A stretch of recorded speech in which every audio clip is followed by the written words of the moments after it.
Judges ready? My 6-minute affirmative constructive starts with my first word. Hello, judges. My name is Acacia and I stand on strong affirmation with resolution resolved. The United States ought to rewild substantial tracts of land. Definitions. Rewild. Merriam-Webster defines rewild as to return to a more natural or wild state, to make or become natural or wild again. Substantial. The Free Dictionary defines substantial as of ample or considerable size.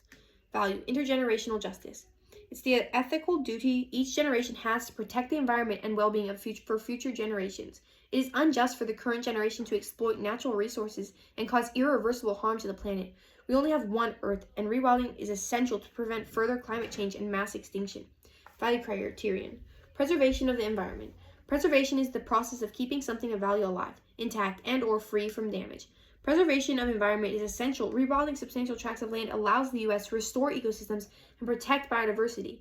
Think about our future generations. We owe this to them to act justly. We must take responsibility now to safeguard the planet before it's too late. Contention 1. Urban planning's negative effect. Sub A. Urban's growth reshapes natural ecosystems. The Institute of Environmental Research states, urbanization reshapes the environment negatively by intensifying resource consumption, generating substantial waste, and altering natural landscapes. Leads to a web of environmental challenges impacting everything from air and water quality to biodiversity and climate patterns. Most immediate impacts of urbanization is the conversion of natural landscapes to built environments. Forests, wetlands, agriculture's lands are cleared for housing, commercial development, and transportation infrastructure. This habitat loss fragments ecosystems. The consequences lead to the extinction of species and disruption of essential ecosystem services like pollination and water purification. Sub B. Urban planning strains water resources and degrades air quality. The Institute of Environmental Research states, increased damage for drinking water, sanitation, and industrial process deplete local aquifers and strain water supply systems. Urban runoff from paved surfaces carries pollutants such as oil, grease, heavy metals, and pesticides into waterways. The effective degradation of water quality impacting both human health and aquatic life. Cities are major contributors to air pollution.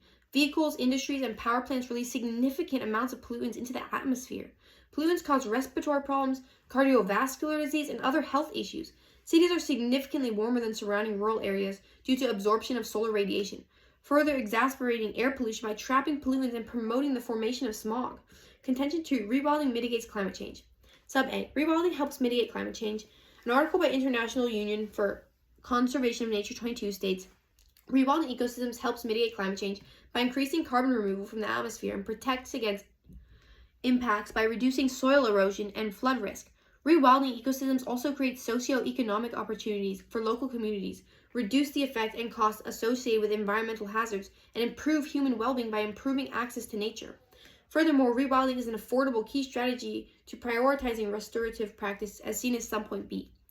Sub B. While rewilding is distinct in that it prioritizes the intrinsic value of wilderness rather than specifically using nature to address societal challenges, further nature restoration approaches tend to target smaller areas because of the requirements to more actively manage the landscape and, as a consequence, tend to be more costly than rewilding. Sub C. Climate change causes extinction. Hannock 24 states, whereas past assessments indicate high uncertainties, this analysis suggests with increasing certainty that climate change has caused and will cause global extinction. Climate change results in an accelerating risk of global extinction, rising from 2% currently to 30%. Subpoint D. Our future generations depend on us to make the change. Recent studies found children born in 2021 will experience life with 7 times more heat waves, twice as many wildfires, and 3 times as many droughts, rivers, floods, and crop failures as people born 60 years ago. Research shows the responsibility that current generations hold for the future generations. We need to fight climate change, if not for ourselves and for our future of this planet. The ecosystem is plummeting from climate change, and we need to stop it. We can preserve the environment by rewilding. Contention 3. Protect endangered animals and plants. Sub A. 73% decline in wildlife over the last 50 years. Reports reveal a system in peril. The world approaches dangerous, irreversible tipping points driven by nature loss. What happens over the next 5 years will be crucial for the future of life on Earth, but we have the power and opportunity to change the trajectory. There's been a catastrophic 73% decline in the average size of wildlife populations in just 50 years.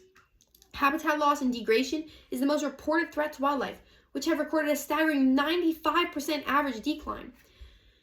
Declines act as an early warning of increasing extinction risk and the loss of healthy ecosystems. When ecosystems are damaged, they cease to provide humanity with benefits, we have come to depend on. Clean air, water, healthy soils for food. They become pushed beyond the critical threshold, resulting in irreversible change. Subpoint B, the biodiversity problem requires active restoration. Carlson in 23 states, humans have increased the rate of species extinction by 3 orders of magnitude. Of 40,000 species of vertebrae, 20% are at risk of extinction. Those statistics are grim. Disturbingly large swaths of Earth's land have lost substantial portions of their native biodiversity. Biodiversity loss is a crisis. Species have important roles to play in protecting the health and function of this native ecosystem. They cannot fulfill these roles on lands in which they've been extirpated. Conservationists emphasize the need to protect more land from development and human disturbance. In addition, restoring imperiled species such that they fulfill their ecological roles is likely to require reintroducing species to areas they once occupied. In conclusion, rewilding substantial tracts of land is essential to fight climate change, restore ecosystems, and protect biodiversity. It is our moral duty to preserve the environment for future generations. For these reasons, I strongly affirm the resolution of why you should vote affirmative.